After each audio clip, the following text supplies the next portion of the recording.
To all my black entrepreneurs, we gotta do better, y'all. So tune in to the EntrepreNUBIANS podcast, where we help build better black businesses. Hey. Welcome to another week of great interviews with the EntrepreNUBIANS podcast. I'm your girl, Tiffany Nicole, and that's Trace. What up? He loves, that's his thing. He just loves saying it. She hates my what ups. I mean, we go through this a lot. We talk about it. Not as good as my hey. The hey is whack. Whatever. You ain't Dwayne. What's his name? Somebody. From What's Happening? Yeah. Hey. Whatever. Hey. Anyway, so this week we are joined by Miss Ebony Jones. You're a hey hater. That's what you is. Look, I'm trying to introduce our guest, and you still over there. I'm sorry. Again, we are here with Miss Ebony Jones. Hi, Eb. Hey, Tiff. What up, Eb? Hey, Trace. What's up? What's up, old friend? Hey. We go way back. Way back. Way hey back. Yeah, way back. I'm taking my haze. I heard you. You took my haze. You took my haze. You caught that? I caught it. So, all right. We got a long history. Mm-hmm. How long have we known each other, Eb? So... Yeah, carry the one. Yeah, so about 24 years. 24 years, yes. We go way back. So, and as long as I've known you, you have had an entrepreneurial spirit. You've been an entrepreneur from the core. Yes. And I learned a lot from you over the years, believe it or not. I don't know. Thank you. I don't know how you take that, but I have. Just your drive and your motivation and your consistency, which is one of the main things we talk about a lot on this show, because consistency is a key to a lot of business success, entrepreneurial success. Yes, it is. So our first segment, we like to talk about, or allow you to talk about your business, who you are, what your business does, and just fill our audience in on everything. Okay, so I'm Ebony Jones. I own Modern Entertainment. Modern Entertainment. Yes. Modern Entertainment is a boutique, like branding, marketing, artist management agency. It just started a month ago. Oh, nice. Oh, wait, okay. So I could have come on here and talked about so many other things. Tiff, you fine. That's nice. I felt like I should just talk about that because it's new. Okay. And our mission for Modern Entertainment is just have like an all-encompassing space for an artist to do everything. Be just like built from the ground up. Like a one-stop shop. Yes, so absolutely. I can walk in this place. Shop. I can walk in this place as I won't say a nobody, but not an artist. Well, I'll be an artist. Like an emerging artist. Right. Mm-hmm. But I'll walk out of this place an artist, complete artist. Yeah, like a fully known artist. You'll come in emerging, and then we'll come up with a plan on how to market you, how to get your music out or your artwork or whatever it is that you do, rap. And we'll like work together to create a plan that will work for you. So that the public can get to know you. Okay. Like a platform, like artist development. I was about to say that. Yeah, you do artist development. Yes, that's what we do. It's so like the music industry is so different now because you have A&Rs aren't as necessary. I mean, I can go on my phone through Instagram and find talent. Yeah, you're the A&R. Exactly. Right. Exactly. I don't need major record labels anymore. I can distribute my own music. I can promote my own music. Everything I needed a major label for before, besides their name, I can get. Well, so now it's just their name that I will be getting. Well, no, that's not what you would just be getting. You would be getting the financial support. Correct. And that's right. The notoriety of the name, the longevity of that, the connections that come with that. So although we feel like we may not need A&Rs any longer, we actually still do, because it's the connection to the major labels. I know that we've all, like, when I say we, I mean, overall society have gotten away from like the traditional record companies, and everybody wants to be independent until you recognize that independent is a grind. And a lot of people don't want to put the work in. School me. Right. So that's really what it's about. Like if you come on board with Modern Entertainment, the type of person I am, we're going to work. Mm-hmm. So if you're an artist that you think you're going to just show up and just be like, oh, I'm going to do what I want to do, and I feel like it's not going to be that. Right. You really, really have to put your legwork in as well. Good. So we have the outlet, but you have to put the work in. Right. So that's what modern entertainment is. Kind of like developing artists, having people tap into their potential, and then we just grow together. Right. Yeah. How many artists do you have? Right now, I have one officially signed artist, but I actually have 7 artists in the wind, waiting to be signed. Tell us who they are. So I'm only going to go with the artist that is signed to Modern Entertainment, and his name is Amir. On Instagram, it's at AHMR _. So __. Yeah. He's an emerging artist. We're really working really hard to release his new music. His song will be released. We're going for next Tuesday, which will be maybe March 27th, March 28th or something. I need that. Yeah, and the visuals, we're still working on that. We've been doing a lot of promo, but I feel like it's time to get the music out there now. Right. Yeah. That's what's up. Yeah. How is it working with an artist? First of all, how old is he? So here's the problem. So are we going listen, let's go with So, okay, how is it, right? So a little bit of background about me. I was in this industry when I met Tracy years ago. I was a party promoter, and I promoted a lot of parties. I helped which would be emerging artists who are full-fledged celebrities now, but I have, that little thing called an NDA. So I can't say their names, but, you can look on the big screen and see some big people that I was integral part in helping launch their career. But basically 20 years ago, I was real heavy in party promoting and promoting comedy shows and concerts. So that's what had given those artists that opportunity at that time. Right. Kind of like the same thing. Then I got out of the business, and then it was like, all right, let me just go get a traditional job. Let me just find my path, what you think is really your path, but then you circle back to your real path. Always. Here I am again, 20 years later. Right. So how is it working with an artist? Hard as hell. I know. We going that's what our next segment is. Right. I know it's so I was saving it because it's hard as hell. Okay. I can because you're managing the personality more than what you think you're managing. You're not managing the person and giving them this schedule and do this, and this. It's answer the phone. What you doing? Did you go to the studio? The simplest thing. The simplest things. It's like hand holding on steroids. So that's how managing an artist is. Yes. We had Tiff and I have managed several artists. But one in particular that I managed when I had Soundwaves Radio and Soundwaves Music Group. I'm not going to say his name. No names. No names.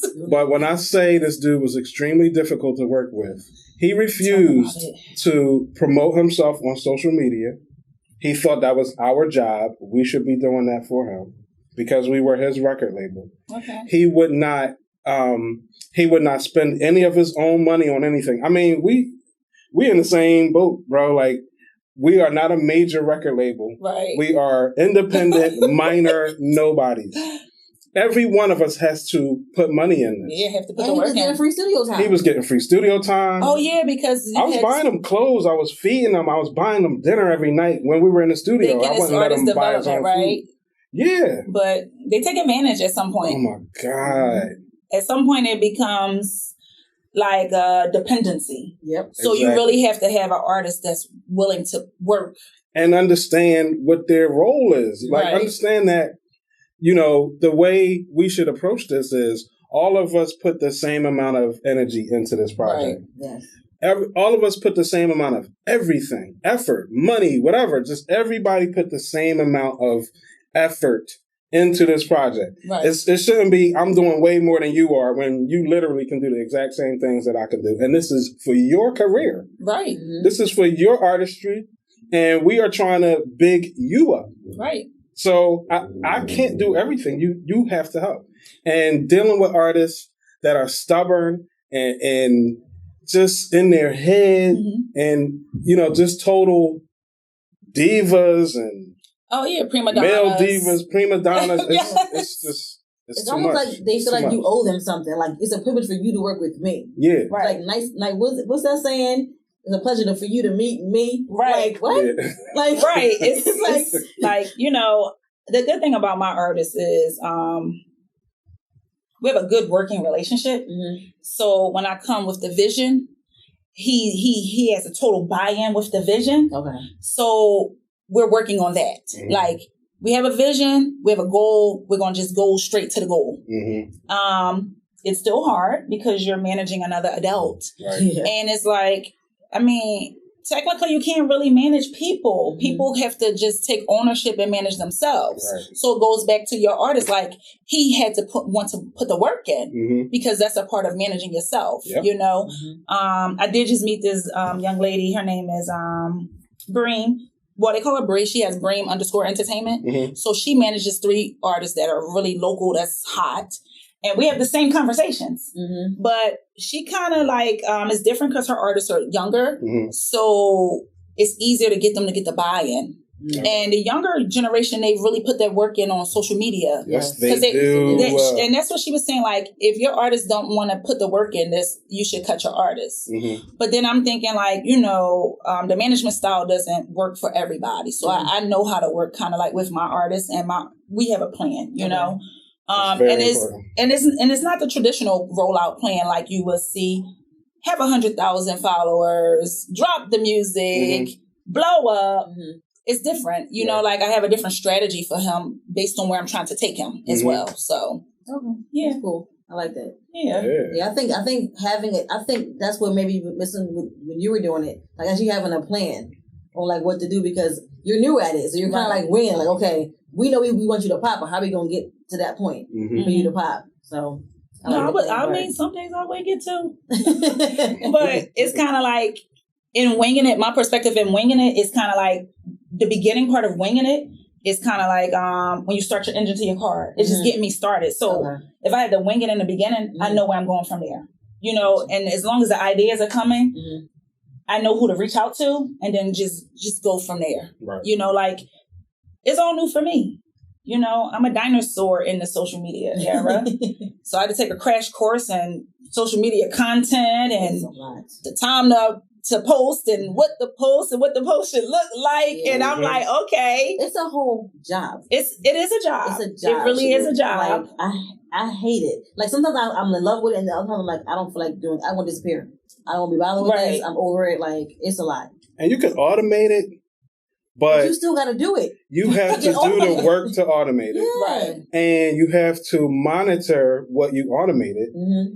And you also have to update it. You know what I mean? Right.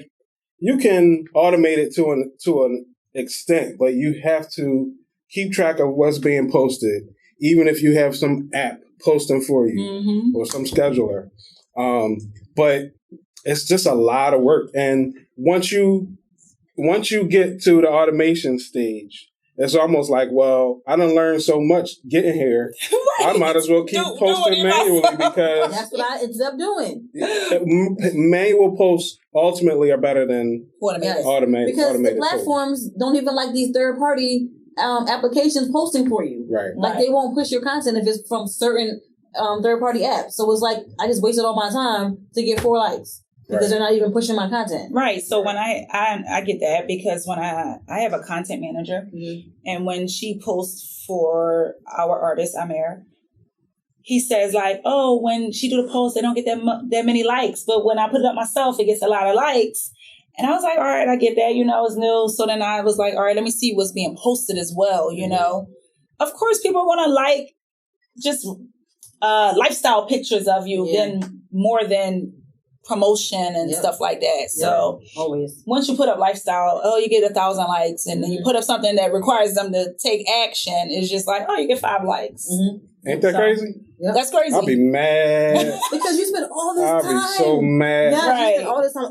Man, I put all kinds of posts up. Nothing. As soon as me and Tiff out eating somewhere, I'll take a picture of us or a picture of her sitting there eating her food, and this thing, the likes will just go through the roof. I'll be like, what? I mean, I think too, we have gotten away from the essence of what social media is. It is actually, just think about the inception of Instagram. It was really like a place for you to put your pictures of what you're doing. Yeah. And that's it. And people like them. Yeah. Right. It was no comments. Comments came later. It was no filters. It came later. Yeah. It was no hashtags. It came later. It was really like an avenue, an engine for you to just add your pictures of what you're doing daily so that you can engage people. It was like Flickr and Tumblr. Absolutely. Right. That was it. That people just had like automated access to. Yep. And then it was a time where you was only limited to like your kind of like your area. And then it started to grow. And so it's like, I mean, that's why it really, people love like the lifestyle, because I think that part is just like embedded in our brain. Like that was the inception of it. Like, all right, put these pictures up. Right. And then remember when the captions was only like 30 words or something? Now you can write whole like Twitter. Now you can write a book. Right. Yep. So, I mean, I get it now, but. Well, and Instagram is about to get a whole lot different. I mean, they alter it every day. They adapt it to TikTok and Twitter and Facebook. It's just a mirrored platform to everything else. Yeah, absolutely. So it's Facebook. Facebook can do any and everything all these platforms could do and more. Well, they're owned by the same people, you know that. Yeah. They are now. They weren't, but they are now. Yeah. But instead of us copy, let's just buy them. Yeah. All right, I'm done with that. Well, I already noticed that when they, remember Vine? They came in and listen, buy them. Yeah. Exactly. Get them out of here. Get them out of here. Get the competition out of here. Yeah. And on that note, do you have anything else you want to tell us about? Any other business endeavors? I don't know. I mean, everyone who, if you know me, I'm an educator to the core. So I have another company, Modern Educators, which is like a tutoring company. I sit on the board of a resource center, Dimples for Days. I'm the vice president on the board there. And it's a nonprofit, like resource center for teens. No, I don't want to just say teens, for all kids, just to go and be safe in West Philadelphia. Oh, wow. It was started by a young adult who's a teenager. She actually goes to Howard University, where my son goes. Yes. And the resource center is in West Philadelphia so that kids can have somewhere to be safe. So it's not like an after-school program where you pay. You just come and just, it's there. It's adults there. It's supervised. So you're not like outside at risk. Right. So I'm proud to be on the board because I'm an educator first. Right. I really, really believe in education and resources for our children. So between Modern Educators, Dimples for Days, growing Modern Entertainment, managing Amir, and my daytime job, you busy. Listen, busy is an understatement. Like, I'm surprised I'm still awake. So my days are really, really long. Like some days I'm just going off for 2 hours of sleep. Sheesh. Not today though. Grind time. Wait, that made me sleepy. We're going to get out of here. We're going to get on to our next segment, which is his favorite segment. We're going to talk about some ninja business. Ninja business. So we out of here, y'all. Until the next segment. To be continued. Yes.